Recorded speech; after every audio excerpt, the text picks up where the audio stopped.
Friends, welcome to my channel. இன்னைக்கு நம்ம சேனலில் சம்மருக்கு சில்லுன்னு டேஸ்டான ஒரு டெசர்ட் ரெசிபி தான் பார்க்க போகிறோம்.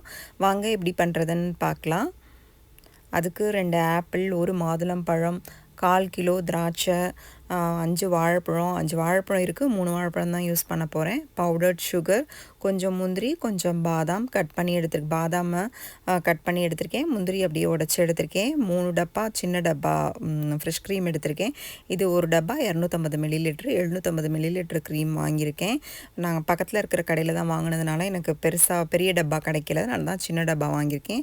பெரிய டப்பா கூட கடைங்களில் கிடைக்கும். 1 லிட்டர் டப்பா கடைங்களில் கிடைக்கும். இப்போ ஃப்ரூட்ஸ் எல்லாம் நம்ம கழுவி எடுத்துக்கலாம்.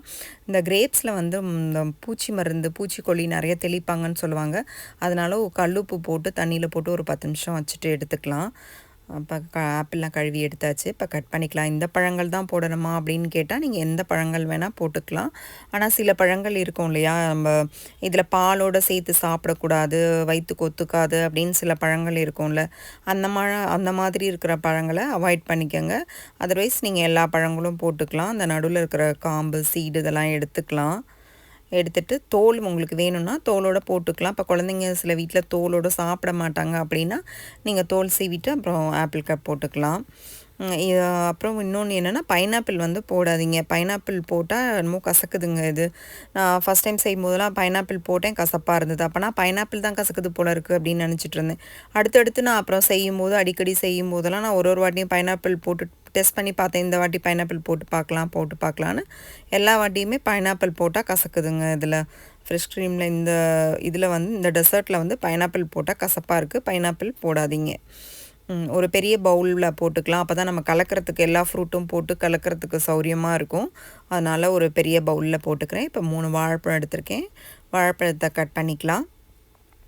கிரேப்ஸ் வந்து இந்த கிரேப்ஸ் கலர்ஃபுல்லாக இருக்கும் அப்படின்னு சொல்லிட்டு தான் இந்த கிரேப்ஸ் நான் வாங்கினேன். இது வந்து சீடோடு இருக்கிற கிரேப்ஸ் தான். நீங்கள் சீட்லெஸ் கிரேப்ஸ் வேணும் அப்படின்னா நீங்கள் சீட்லெஸ் கிரேப்ஸ் கூட போட்டுக்கலாம். ஆனால் புளிக்காத மாதிரி பார்த்துக்கோங்க, கொஞ்சம் இனிப்பாக இருக்கிற மாதிரி பார்த்துக்கோங்க. இப்போ இது மாதிரி தட்டினா வந்து மாதுளை முத்துக்கள்லாம் வந்து ஈஸியாக வரும் நம்ம கட் பண்ணால் அப்படின்னு சொல்லுவாங்க. அதனால தான் இப்படி தட்டி நான் எடுத்திருக்கேன். இப்போ இதையும் மாதுளை முத்துக்களையும் போட்டுக்கலாம். இதில் எல்லாத்தையும் போட்டு நல்லா கலந்துக்கலாம். இப்போ மேலே கிரேப்ஸ் தூவிக்கலாம். க்ரீன் கிரேப்ஸ் கூட இந்த க்ரீன் கிரேப்ஸும் இதுவும் சேர்த்து கூட போடலாம். நல்லா கலர்ஃபுல்லாக இருக்கும். அதுவும் இந்த கருப்பு திராட்சை போடும்போது பார்த்திங்கன்னா இந்த டெசர்ட்டை வந்து ரொம்ப கலர்ஃபுல்லாக இருக்கும். இப்போ க்ரீம் ஊற்றிக்கலாம். ஆனால் க்ரீம் அதுலேயே நம்ம போட்டோம் அப்படின்னா க்ரீம் வந்து உங்களுக்கு தெரிஞ்சிருக்கும், அது திறக்கும் போது மேலேயே அந்த கெட்டியாக இருக்கிற இது வந்து பகுதி வந்து மேலே நிற்கும். தண்ணியாக இருக்கும் கீழே இருக்கிறதெல்லாம்.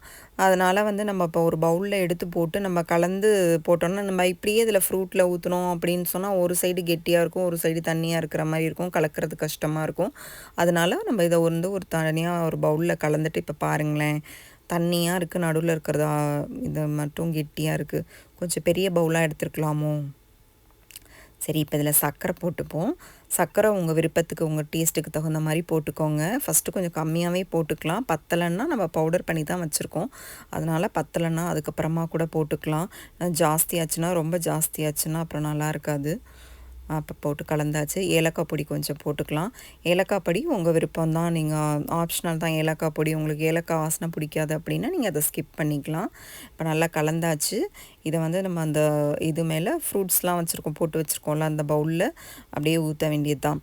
எல்லா இடத்துலையும் படுற மாதிரி இப்போ வந்து அந்த க்ரீமை ஊற்றிக்கலாம். இந்த ஃப்ரூட்ஸில் எல்லா இடத்துலையும் படுற மாதிரி இந்த க்ரீமை ஊற்றிக்கலாம். க்ரீமை ஊற்றி கலந்துக்கலாம். நீங்கள் சுகர் கம்மி பண்ணிவிட்டு டேட்ஸ் கூட போட்டுக்கலாம். டேட்ஸ் இதில் போட்டோன்னா அதில் இருக்கிற இனிப்பே எங்களுக்கு போதும் அப்படின்னா டேட்ஸ் கூட போட்டுக்கலாம். மேலே ட்ரை ஃப்ரூட்ஸ் நீங்கள் எவ்வளோ வேணால் போட்டுக்கலாம், உங்கள் விருப்பம்தான். நீங்கள் எந்த ட்ரை ஃப்ரூட்ஸ் வேணால் போட்டுக்கலாம். நீங்கள் அதுக்கப்புறமா இப்போ ட்ரை ஃப்ரூட்ஸ் போடாமல் நம்ம சர்வ் பண்ணும்போது மேலே டாப்பிங்ஸ் மாதிரி அப்படி கூட போட்டு நம்ம கொடுக்கலாம். இப்போ கலந்துக்கலாம். நல்லா கலந்துட்டு இப்போ நம்ம ஃப்ரிட்ஜில் வைக்க போகிறோம். ஃப்ரிட்ஜில் வச்சு ஒரு 2 மணி நேரம் ஃப்ரிட்ஜில் வச்சு எடுத்துக்கலாம். நம்ம இப்போ ஃப்ரிட்ஜில் வச்சிடலாம். ஒரு 2 மணி நேரம் வச்சு எடுத்தோன்னா நல்லா செட் ஆகிடும். இப்போ 2 ஹவர்ஸ் ஆச்சு. இப்போ நல்லா செட் ஆகிடுச்சு. இப்போ நம்ம வந்து சர்வ் பண்ண வேண்டியது தான். இது செஞ்சு பாருங்கள், ரொம்ப நல்லாயிருக்கும். குழந்தைங்க மிச்சமே வைக்க மாட்டாங்க, உங்களுக்கு கூட மிச்சம் வைக்க மாட்டாங்க. செஞ்சு பாருங்கள். என் வீடியோஸ் உங்களுக்கு பிடிச்சிருந்தா like, share and subscribe my channel. Thanks.